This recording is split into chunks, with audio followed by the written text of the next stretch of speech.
Okay, and we got anime time. And this is the difference between reality bending and One Punch. I said that right? Let's check this out, bro. In recent years, anime has grown fond of protagonists who are effectively invincible. These overpowered heroes dispatch any foe with absurd ease, so normal battle tension disappears. I even made a video about the most powerful creators in anime. 5 OP anime characters. You can check it out. In this video, I want to dig deeper into what makes certain overpowered or OP characters such compelling figures. Basically, to make a long story short, it's the creator, bro.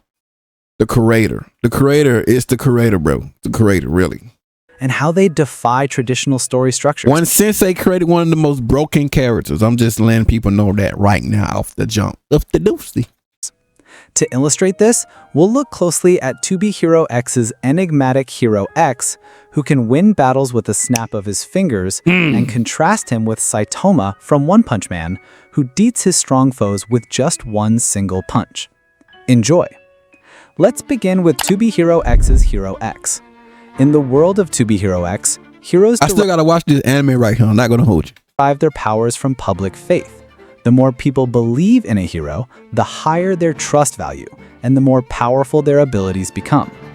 At the top of this faith-based power structure sits X, a mysterious figure who has achieved the ultimate trust value and wielded reality-warping power like no other.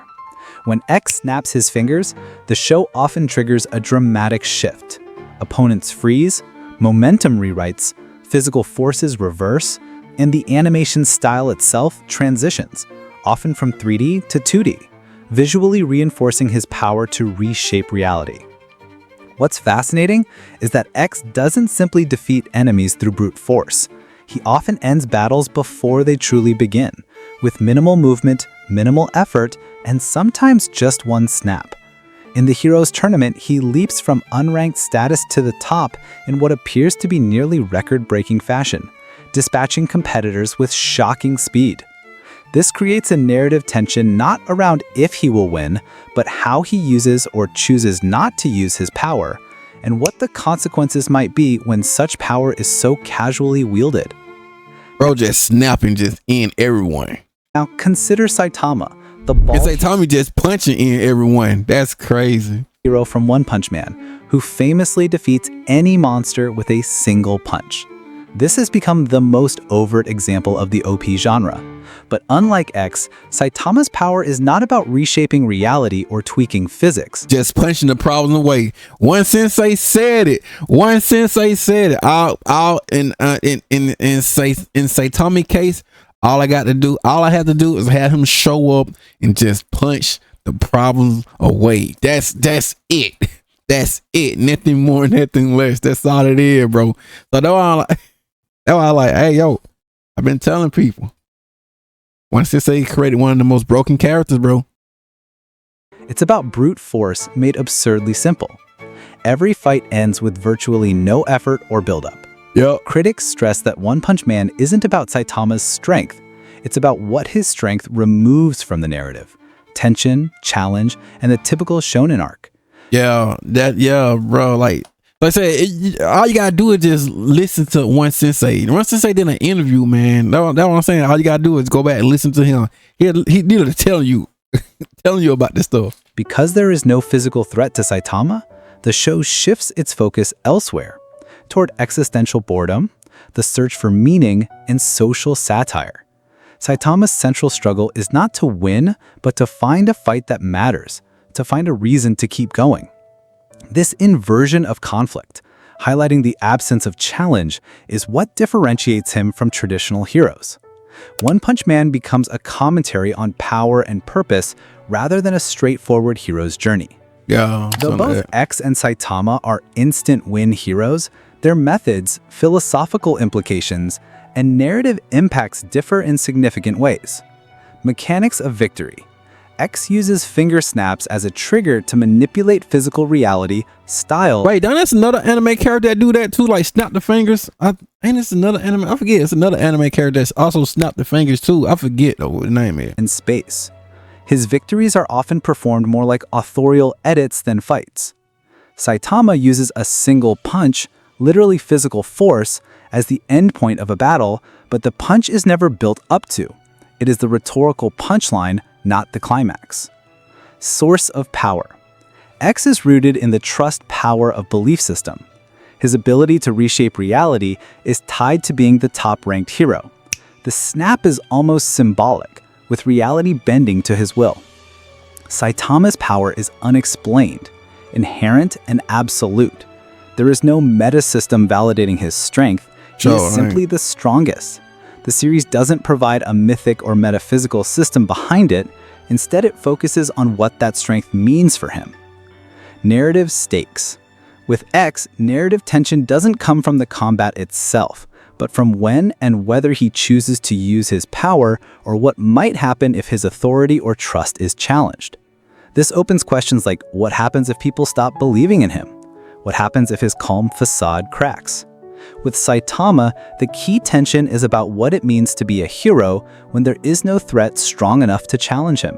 A conflict not with foes. And that's why I was saying, like, bro, like I said, like in the manga, so pretty much in the manga, Saitama easily just one punch empty void, bro, empty goat, bro. He just literally one punch. I'm sorry, I want to spoil it to some of y'all, but bro, y'all already know I be posting them. Saitama easily just punched him off scene, bro. Pretty much beat him off scene, bro. You know, and it basically on the webcomic. He punched Witchcaller off, you know what I'm saying?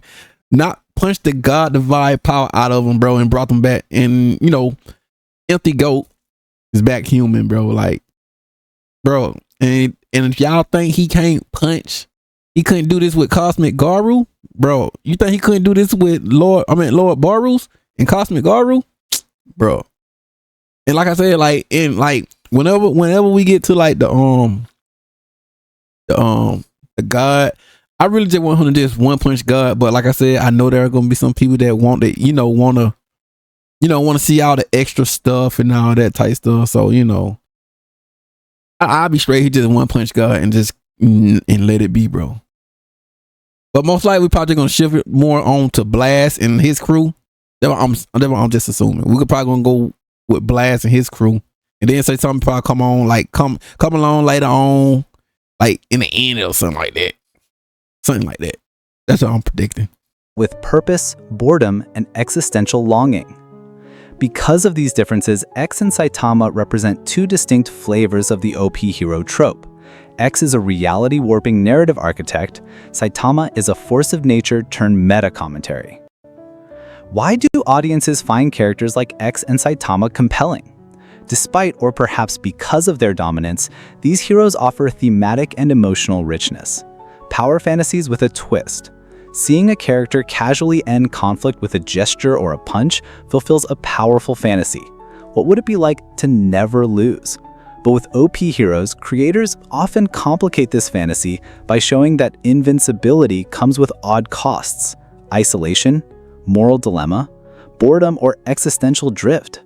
In X's case, snapping one's fingers to change reality is a fantasy of omnipotence, and the show teases what that might mean if wielded without accountability.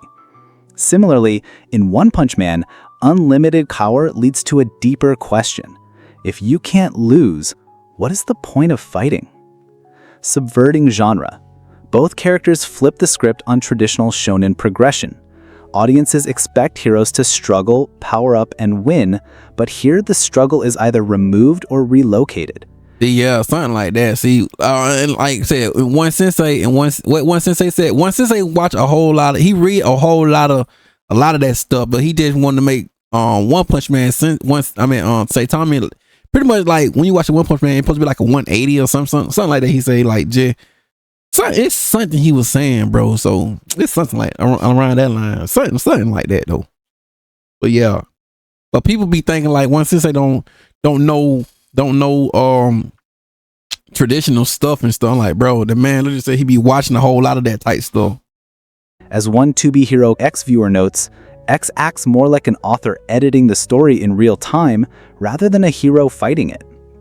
One Punch Man goes further, by removing the climactic punch itself, leaving behind just the aftermath.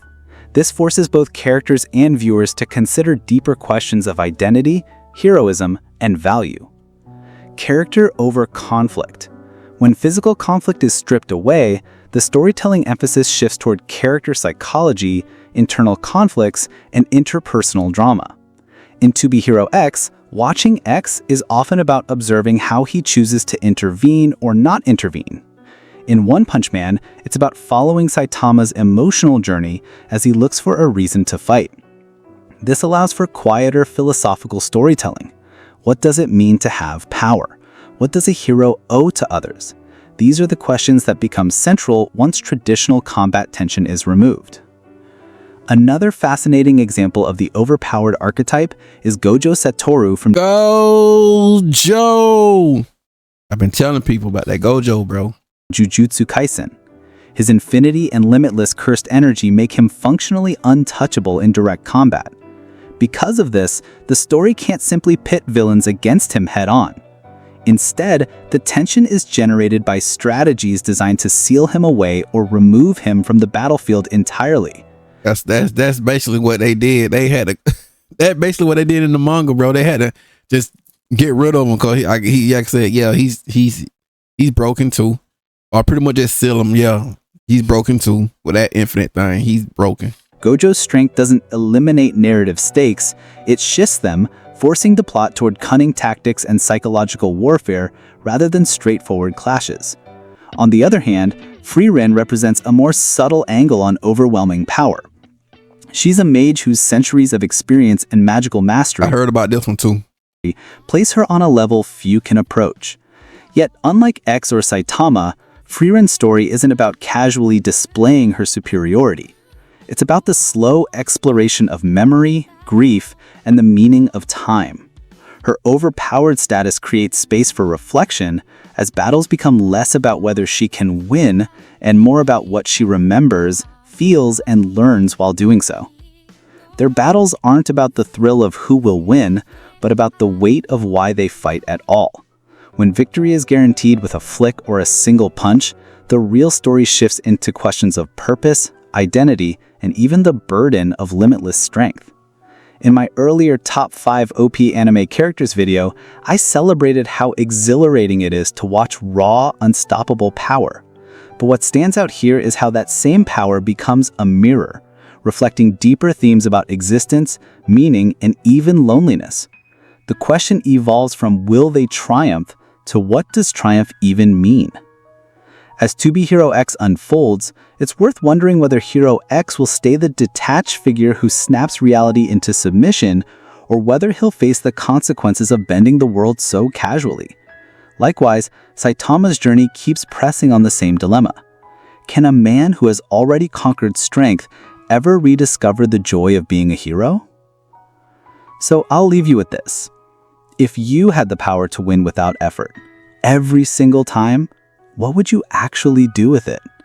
Bro, I'm not gonna hold you, bro. If I had, like I said, bro, if I had Saitama's strength, bro, like that whole Saitama's trope, Saitama one punch everything, bro, like his whole abilities and powers and stuff, bro, I'd be enjoying life. I'm sorry, it is what it is. No one wouldn't stop me. I can literally be an evil person. I can really just be Deadpool. Just do what I want to do. I'm just saying, bro. Like, bro, serious whack-a-mole. Serious whack-a-mole. And if you're craving more reflections on anime's strongest figures, make sure to check out my top 5 OP anime characters video. But now, I want to hear from you. Who's your favorite overpowered character? And do they use their strength to escape the weight of life or to face it head-on? And if this kind of deep dive into anime's strongest figures excites you, don't forget to hit that subscribe button to my channel, Story Mode, for more videos just like this. That what's up, bro. I'm not even mad at that, but yeah, let's get to it.